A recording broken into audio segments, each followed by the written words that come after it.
likewise. Now, after this man then took care of his brother, bound him up, got him to a place, he didn't just leave him there and be like, I hope he all right. He actually went further and paid for him staying there and said, look, let him stay till he get better. And if he accrues any more expenses, when I come back through here, I'll pay you. Don't charge him nothing. So Jesus like, you guy, expert, out of these three, who is this guy neighbor? Because you quoted, love your neighbor as yourself. And we read it first in Leviticus 19. So even from the beginning in Leviticus 19, it wasn't just talking about flesh and blood. Because remember, the stranger in the land had to be treated as one born in the land, right? We've been dealing with that for the past few weeks.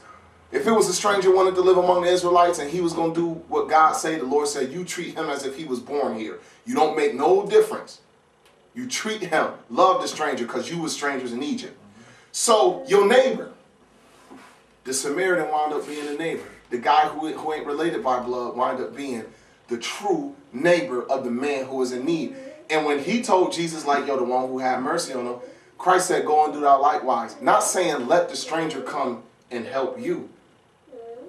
The Lord telling him, you go and be a neighbor to those who need mercy. You be the Samaritan. You be in a position of whoever they is. It's like the Samaritan wasn't ethnically related to the Israelite.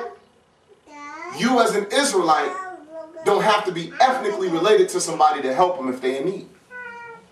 This is the principle of the parable of the Good Samaritan. But the principle lies where? In the law. This is why Jesus said, what did the law say? So who was his neighbor? Now, neighbor. What do neighbor mean? Because we think we know what it means, right? We always say it. How many years you been saying neighbor? According to reading the commandments, like, yeah, you got to love your neighbor as yourself. Even got that principle right there. Jesus said, this is who your neighbor is. Go to the Greek dictionary for me again, brother. Greek dictionary. We gonna go to page 72. We're going to look at number 4179. The word used here in the Greek writings that describe neighbor. Just so we don't think and assume we know what these words mean, but truly know what these words mean. And once we know what they mean, we'll know what context to apply. Page 72, number 4139 is the word for neighbor. Plesion. Plesion. Go ahead. Close by as noun, a neighbor. An example. As an adverb, it means close by. It's an action. So neighbor is actually an action. Adverb, which is an action verb. The action shows what neighbor is. But then when you use it as a noun, you're describing a person, place, or thing. It's English. I learned this stuff in English class. As a noun, what is a neighbor? Go ahead. An example, fellow, as man, countryman. Countryman, fellow. Or friend. Friend. Near, neighbor. Neighbor. A friend. A fellow, a countryman. Or just in the action of it, neighbor is those who close by. That's why they call this a neighborhood we live in. Because it's a whole bunch of people close by us, right? People next door, people behind us, people across the street. So they're technically your neighbor, but they're not your neighbor as far as being your friend, because you don't even probably associate with them. They don't associate with you, right? You don't know them people, but aren't they still considered your neighbor? Police pull up, you blasting your music all out. They're like, look, have some respect for who? Your neighbors. The people close by, but it ain't got nothing to do with friendship, companionship, or nothing. So in that adverb sense, we understand that the word neighbor just means close by. But in that noun and literal sense, you get into that close by friend. And don't you see why the expert lawyer asks, who is my neighbor? Because he thought he could try to trap up something. But the wisdom of all ages just smoked down his thinking. All he could do is agree with him. And who is his neighbor out of these three, man? Man, the one who showed mercy on him. All right, then you go and do the same thing. Neighbor. It said friend. That Samaritan became a friend to that guy who was laying out there. Not the priest and not the Levite, not the so-called holy people, but the cat who you probably wouldn't deal with under certain normal circumstances in that time is the one who wound up being your neighbor. The one who wound up doing a commandment. Don't you see what the Lord said when he said these people are a law unto themselves? If they without the law, they like a law unto themselves. They conscious either accusing or excusing one another. So him going by, the law of his conscience wouldn't let him at least not check on this guy just being laid out here bleeding. Or else his conscience could have been like, oh, that's an Israelite. The Israelites don't deal with us, man. Let his people help me. The Levites did that and not the one who you think would do it. So this is an idea of when we walk around here calling each other brother such and sister such and such, my friend such and such. Is anybody here really your brother, your sister, or your friend? Or your neighbor? This is really what I want to know. Where do I stand? What am I doing for y'all? What can I do for y'all? Because I'm walking around here be saying, oh, shalom, brother, blah, blah, blah. And, oh, shalom, sister, such and such. How you doing? How your week been?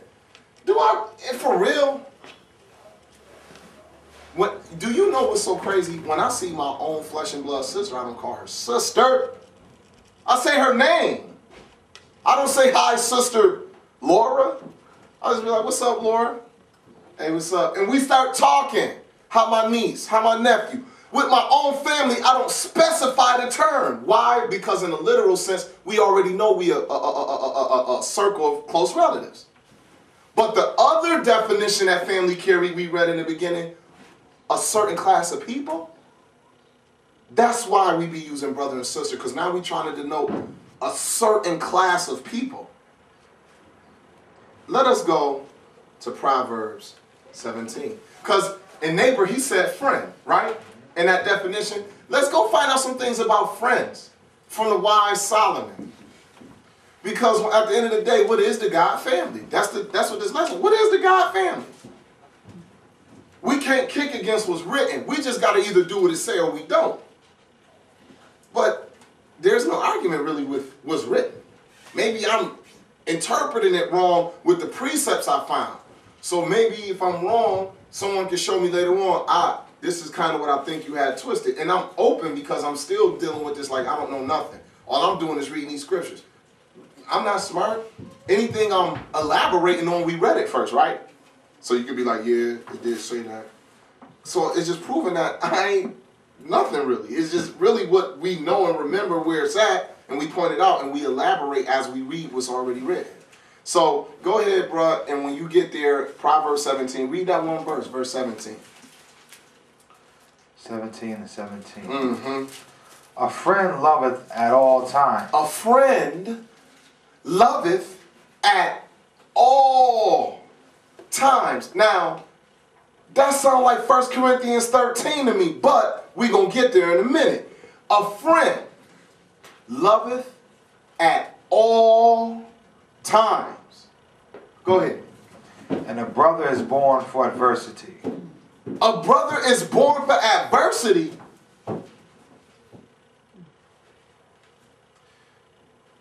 If you would, please, my brother. You go to this Hebrew dictionary right here.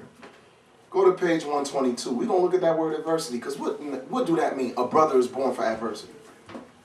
We think we know what it means. I'm pretty sure you all got an idea. I've always had an idea, but there could be much more than what just my idea is.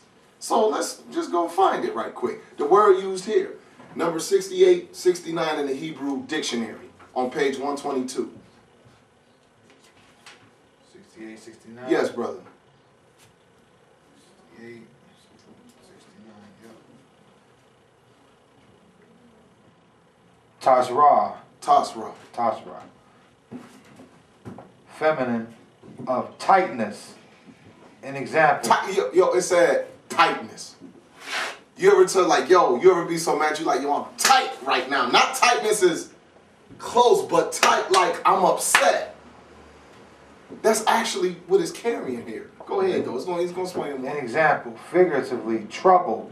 Trouble? a female rival